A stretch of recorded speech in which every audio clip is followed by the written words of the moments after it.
Hello बच्चों, स्वागत है आप सभी का आज की वीडियो में। आज हम चतुष्फलक का सवाल करेंगे। आपको पता है कि चतुष्फलक के अंदर 4 समबाहु त्रिभुजें होती हैं।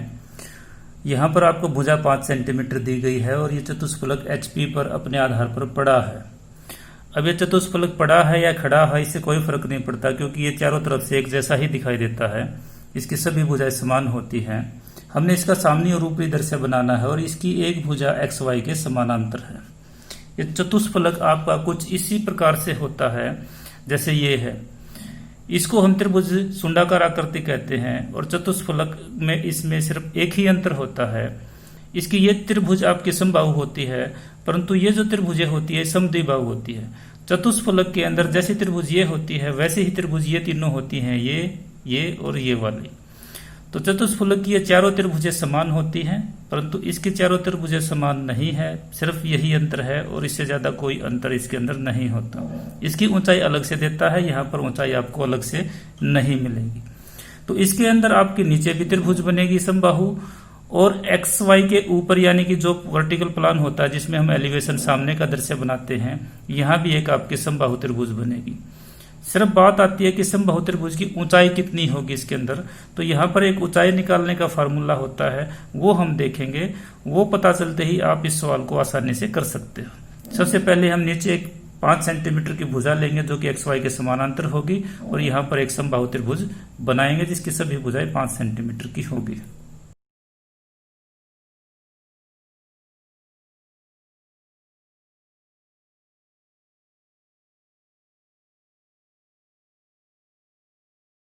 ये हमने चतुष्फलक का ऊपरी दृश्य बना लिया है। क्योंकि चतुष्फलक ऊपर से नुकीला होता है, इसलिए इसका ऊपर का सिरा इन तीनों शीर्षों से मिला हुआ होगा।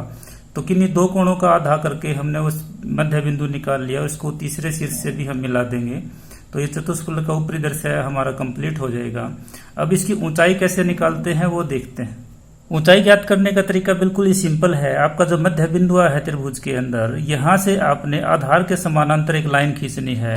वो समानांतर लाइन आप इधर भी खींच सकते हैं और इधर भी खींच सकते हैं। जिधर भी आपके पेज पर जगह है आप उधर आधार के समानांतर एक लाइन खींच दीजिए। ये समानांतर लाइन खींचने के बाद आपको सामने वाले बिंदु पर प्रकार को रखना है और उसी भुजा के दूसरे किनारे तक खोलना है और एक चाप लगा देनी है। ये चाप उस समानांतर रेखा को जहां भी काटेगा वो आपकी ऊंचाई आ जाएगी, यानी कि ये मध्य बिंदु से लेकर यहां तक आपकी ऊंचाई आ जाएगी। अब आप इस त्रिभुज का नाम भी रख सकते हो। ये नाम A है, ये B है, ये C है, ये O है। तो ये बिंदु आपका D आ जाएगा। O से लेकर D तक आपकी ऊंचाई होगी।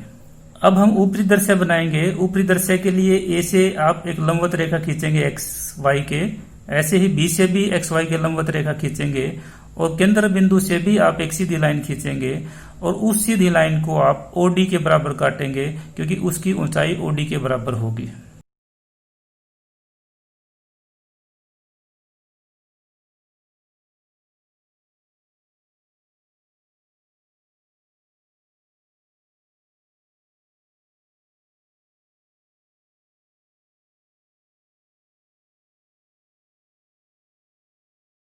सवाल कंप्लीट करने के बाद हम भुजाओं के नाम लिख देंगे। ये A B C O और D हो जाएगा, ये A डैश हो जाएगा, ये B डैश हो जाएगा। ये क्योंकि ऊंचाई है, ये शीर्ष बिंदु आपका यहाँ O था तो O डैश हो जाएगा, और ये आपका D था तो D डैश हो जाएगा। इसके बाद भुजाओं की पैमाइश लिख देंगे। ये 5 सेंटीमीटर है, ये भी 5 सेंटीमीटर है, ये भी आपका 5 सेंटीमीटर ही होगा, और इन भुजाओं की पैमाइश भी आपकी 5 ही सेंटीमीटर होगी, क्योंकि ये समबाहु त्रिभुजें हैं आपकी सभी। तो इस प्रकार से सबसे इम्पोर्टेंट जो इस क्वेश्चन के अंदर आता है वो यही ये बात आती है कि चतुष्फलक की ऊंचाई कैसे ज्ञात करेंगे। वो तरीका आपने सीख लिया। अगर आप नए हैं हमारे वीडियो पर और आपको कोई भी प्रॉब्लम आती है पिंड ज्योमेट्री से संबंधित सवालों को समझने में, तो मैं आपको बता दूं कि जब तक आप इनके बेसिक को नहीं जानेंगे तब तक आपको ये सवाल समझ में नहीं आएंगे। तो अगर आपने वे वीडियो नहीं देखे हैं मेरे, जो कि पिंड ज्योमेट्री के बेसिक से संबंधित है, तो उन्हें जरूर देखिए, तभी आपको ये क्वेश्चन समझ में आएंगे। तो आज के लिए इतना ही। आगे फिर मिलेंगे किसी वीडियो में, तब तक के लिए धन्यवाद।